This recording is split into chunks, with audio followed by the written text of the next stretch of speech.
Hi intentionals, welcome back to my channel. I know it's been a minute, but I'm here because of certain things that are happening in the country right now. Yesterday I did not sleep well. I was so troubled in my spirit because of the video I saw about the gunmen entering the church and disrupting worship, the fear that must have gripped them, and I could instantly relate to those things because it's happened to me firsthand. The story I'm about to tell you, I have resisted recording this video, and I'm here sitting to tell you this. It did not happen to a neighbor.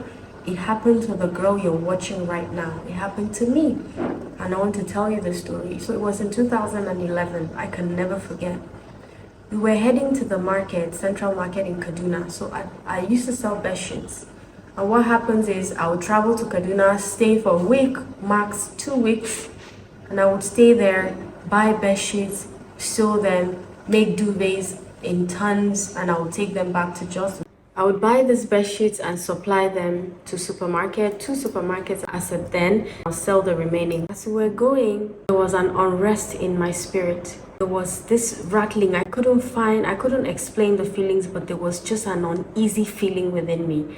And I knew that we needed to just go back home. That was all I knew. I didn't have more details, and that was all I knew. But I had that gut feeling that something was really wrong and we needed to go back home.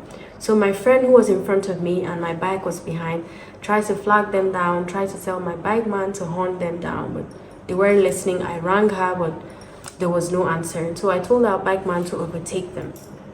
Then when we went, I just told her, we need to go back home, sweetie, we need to go back home. And she tried to explain, but you're leaving tomorrow, you need to collect this bed sheets, you need to collect your azurfa, because then I would sell original silver, like gold and silver. I was also selling that. So she was telling me I needed to go and get these things. That was a Sunday morning. We ditched going to church because I needed to collect those things and leave very early Monday morning back to Jos. And so after telling her that, she said, no problem. We turned the bikes and we went. On our way back, I noticed that the entire street and the roads were very quiet. Everywhere was very quiet because we made the turn at the State University of Kaduna. We went past the golf course. We were going towards Ngwanrimi. If you know Kaduna very well, you're familiar with all of these places I'm saying. I am not making this story up. I am not adding or saying things, exaggerating or distorting facts. These were things that happened to me with my dear friend Sarah. We're going back home. When we approached towards the junction leading us to Ngwanrimi, there's an Owando fuel station there. I noticed that a man was being burnt down. They were pouring petrol, or I don't know if it's diesel or whatever, they were pouring over him. He would try to run, they would push him back into the fire. Seeing that thing alone made me to have trauma instantly, and I was wondering what was becoming of us. So I asked the bike man, what's happening? The bike man told us that yesterday they alerted them that there was going to be crisis today, and he didn't think much of it, but apparently there's now crisis. And if you grew up in the north, it took nothing for you to wake up to hear that there's crisis. Like, we literally grew up with this thing. This did not happen now. Let me not talk about the stories that happened in Terminus, in Jos, in the year 2000. The entire city was smelling because there were corpses on the street. You could walk and cross over corpses on the street in the city of Jos. If you grew up in Jos within the 90s and all of this, you would remember. If you are Gen Z, you will not be able to remember the story, but these are things that happen. People who grew up in the city of Jos will know it. Terminus was burnt down. I'm not deviating, back to the Kaduna story. And so the bike men said they would try their best to save us. When we got into this particular narrow area, this guy stopped and said they could no longer help us. Like, this is it. They've tried their best. They really wanted to help us. The guys were from the other religion. And so they said they could not help us further. The guys tried. But there was absolutely nothing else they could do. They still collected their money, we paid them, and they left. And mind you, my friend and I were not wearing hijab, we're not covering ourselves. Before I digress, please, I am saying this story not to point fingers at anyone, not to accuse anyone, not to call out any religion. I am begging you, if this is what you're going to hear or see in this video, you are entirely getting the point completely wrong. I am saying my own story to tell you that the Nigerian story people are talking about, insurgency, the insecurity, and all of this pain happening in different states did not start today. And there are some of us that are living with this trauma till this day. This thing happened about 14 years ago, but I still live with the trauma till this very moment. When we got there, these guys dropped us and we didn't know what to do in the middle of nowhere. They told us they had done their parts, and true to it, they tried.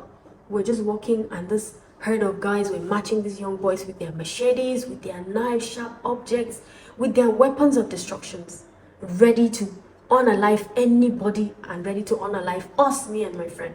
Because we were wearing jeans, I was wearing my crop top, my tummy was showing, my hair was down, I was looking like, you know, all the things that they don't like to see. And they knew that I was definitely from the other religion, right? So they walked us through this path. These very lovely women, whoever they are, wherever their descendants and their third generation, fourth, sixth generation, may God bless them, may God keep them. These women came and said this thing was not going to happen, that if they were here, no blood would be spilled today. These women were begging them. They were elderly women, two of them, one middle age and the other maybe in her 50s or so. They shielded us, took us into their room. It was in one room. You know these mud houses that have thatch, don't know the name? Those were the kind of houses we entered. The boys outside were banging the doors. Bring them out, bring them out. We're not going to allow them to escape. So if you don't understand Hausa, go and ask somebody to translate. Baramu basu su tafi ba. Arna yen nan ai dole sai mun kashe su. Wallahi a fitar da su mama. A fitar da su ina suke. Using their machete to just putting it on the ground and gyrating and getting all fired up. These people are very heartless. These armed boys or armed men or unknown or whatever name they are called, they have no value for life. No value. They can take your life within seconds and they'll go and sleep and wake up and continue their lives. I saw this with my own eyes. I experienced this firsthand.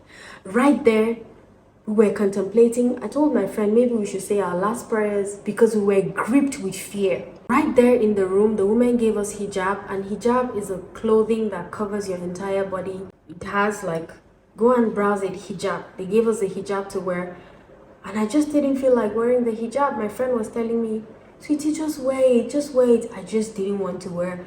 Now I don't know if I was being stubborn. I don't know what that thing was, but I just didn't feel like wearing the hijab.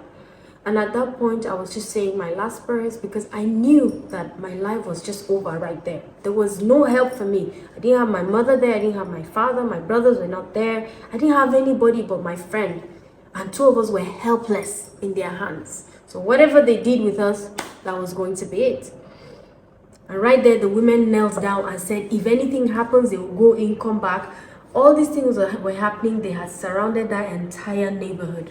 And we're just there, like sheep to the slaughter, with our future right there, bright but so bleak, so uncertain. We were there, so fearful. We were there, so helpless. Not as though we do not have families that love us, but right there in the midst of these people who do not care about lives, we're ready to take our lives away from us. We sat there. Those women will go, come out, plead with them, go back in. If this thing happened within like 20 minutes, we're right there. This woman came outside and called the leader also, the youth leader, and she spoke to them. And there was this particular boy. That boy is dangerous. He was bloodthirsty. He was ready to take away life. He just wanted to waste us. Nobody could calm him down. He was just, no, today I don't say Nakashi Arna. Don't mess up basu. Why will they allow us to go? Why will they allow us to go? This is why he doesn't like walking with him. The other boy, who is the youth leader, I guess, he was saying this is why he doesn't like working with him, because he does not follow protocols. He likes to do things the way they ought not to be done and all of that. And they began to argue with themselves. But this youth leader made it clear that he was following the two women's instructions that nothing should touch us. These women said in Hausa, Wallahi tallahi, inde su man su na kai in kuka taba shi har na je na mutu wallahi ban yafe ba. That's what she said. That if they touch us, even if it's the hair on our head, if they remove one strand from the hair, till she goes to her grave, she will never forgive them. And I think the youth leader, honoring an elder, took that woman's word, took it upon himself and said he was going to take us to our house. They asked us where our house is. We told them, and they were surprised. Christians living in that area in Ongorimi. I don't want to mention names for security reasons, like I said. I am not saying this to point fingers or to call anybody any name. Please, this is my story and I'm saying it here. So please pardon me. They took us there. The houses are still here. The Alhaji, if I mention him, some people, he's a prominent man. Our house was close to him. My friend's house is then is close to them. If I mention them, somebody familiar with those axes will know it, and I will not mention it for security reasons. I have children, I have a family, and because I can't depend on Nigeria or any other parastatal or the government officials to save me. So I'll be wise with the things I say. So he took us back. This man came and they accompanied us. It was like a hedge of protection, like God sent his angels right there. Those who were against us were for us. God made a way right there. That's why you see how I love God, because if anything happens within my life now that makes me want to doubt the mercies of God, I go back to the things that he's done for me in the past. I go back and I remember his faithfulness, how he saved me from death, how he saved me and my family. Right there, this youth leader, along with his boys, accompanied us. We were in the middle. Some men were in front, some at the back. He was with us and told us, he assured us that he would take us back home safely.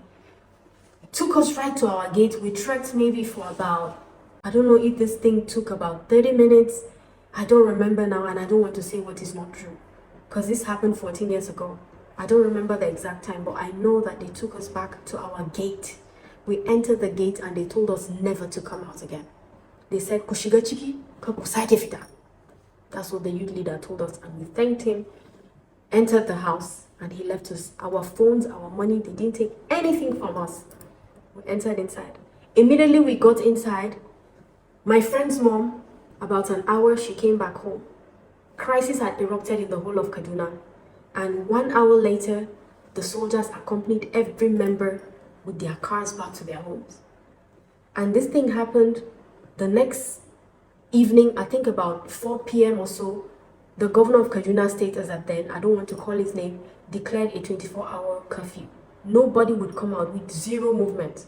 And this curfew lasted for 2 weeks. I stayed back in Kaduna unplanned for another 2 weeks. So after like 3 or 4 days or so, they lifted the curfew from 12 to 1, just so that people can go out, get supplies within their area. You were not allowed to move anywhere. There were stringent laws because of the kind of killing that happened in Kaduna State. We escaped this by the mercies of God. Some of them say, some people, when I try to tell this story, some people say, God did not save me. It was pure luck. I don't care what you call it. I know God saved me. And this is my story. Another story happened to me in 2012. Unknown gunmen attacked me. I drove into our gate. They drove inside. Unknown to me, they were already inside of the gate waiting for me. 3 of them, all with guns, made me to lie down, pointed a gun at me right there on the floor, put their legs on my body. One was attempting to even essay me, if you know what that means, because I don't want to call the names here because of YouTube laws. One attempted to essay me, but the mercies of God again. He noticed I had money here. I had 77,000 naira cash in my pocket, and I had a Hugo Boss designer watch then that was given to me by one of my friend, an original Hugo Boss designer watch. They yanked up the watch from me, took the 77,000. That was what saved me. They took the car. Till tomorrow, till forever, we never found that car. I blamed myself. I live with the trauma. When this thing happened to me, I could not sleep for how many months? I could not sleep. I would dream every night. I would see gunmen in my dreams. I would see people chasing me. It was just trauma. Until today, I am afraid of seeing just guns even in movies. I never tell this to anyone. But till today, what happened to me in Kaduna has left me with a phobia for sounds. I don't like when people are talking too much. It makes me scream. There's so much more details that I would rather not go into, because you don't even have the data, you don't have the time. If I want to go into every single detail of what happened in the year 2012 in my house with the gunmen and all of that. Let's not even talk about a village in Jos called Dogonahawa, a village that the entire residents of that village and the entire community was wiped out. Not a single person was left there. There are so many stories. At this point that I'm recording this video, there's somebody going under oppression in this country. The things happening here with insurgency is deeper than any of us can fully express. There's so much more, and if you've never experienced this firsthand, it's very hard for you to imagine the depth and the damage and the trauma this brings. I'm telling you this with something that happened to me. And there's so many more, so much more that I'm not even sharing here. Like I said, you don't have the time, you don't have the data to go through if I want to share everything like in details and with all the other experiences. In 2007, I remember coming from Benue State. I was traveling from Benue State down to Jos, and we were stopped. All the Benue links were stopped by unknown gunmen. Our cars were stopped. They were robbing, collecting phones, collecting money, anything they could place. Some were unalived and all of that. And we pretended like we were dead. We laid down in the car. It was just God. All of these things, pretending that you're dead or not, it was just the mercies of God. That's why any single thing happening in my life that tempts me to see that God is not faithful, all I have to do is to revisit the things that have happened to me in the past, how God brought me out of the hands of death, how he protected me in the midst of danger. Too many accounts, too many things have happened for me to doubt the mercies of God. And to tell you the truth, the thing happening in Nigeria right now has caused more damage to livelihood, to people's lives. And these people are very heartless. They don't care about you. They don't care about your life. I have been saying this from the beginning of this video that I am not pointing fingers, and I am not saying this to call out names or to tag anybody a certain way. But I am telling you that things that have been happening in this country have been happening for a very long time. It's easy for us to set up our tripods, sit down here and begin to talk about these things. And sometimes I wonder if our contributions as influencers, as documenters, sometimes I wonder if these contributions we make hold any water. The thing happening is not now. And I don't know if there's any way out. I don't know if lending our voice will hold any weight. But if you're listening to this video and you have never gone through any of some of the things that I mentioned here, if you've never had your city gone on fire, if you've never had a bomb blast, if you've never had a gunshot or pointed at you directly, pray for the victims. Some of you say prayers don't work. Prayers work. Pray. Send your prayers. Send your clothes and all of these things to those camps. Because some of them are displaced from their homes. They become homeless. They have no sense of direction. I want you to think for a moment, if your home is taken from you right now, your businesses, your workplace, your child, your mother, your father, what will become of you? What will you do? And where will you go from here if any of these things happen to you? Or you sleep and you're not sure that you're going to wake up the next day, or that if you travel on a road, you will not be kidnapped, you will not be facing any gun. Some people are afraid to travel. Some people don't have money to buy tickets, so they just get stuck in the same location because they are afraid. What if I travel? What if I carry my children and travel to my hometown? What if I'm attacked on the road? I know of a family who was coming down from the US to go to Jos, and armed men bundled them on their way from Abuja. She landed from US to Nigeria safely, but on her way via road transport going to Jos, they kidnapped them. And the poor lady who was visiting Nigeria for the first time was unalived. There is so much you don't know about. Trust me, this story did not start today, and I don't know when it's going to end. But there's so much pain, there's so much agony, there's so much uncertainty, there's so much insecurity going on, and I just pray that God will help us. I come in peace. Make sure you drop your prayer, and if you've experienced any of these things, put it in the comment section so that people will know that the stories are real. I come in peace. Consider subscribing to this YouTube channel, and I'll see you on my next video. Stay safe. Much love always.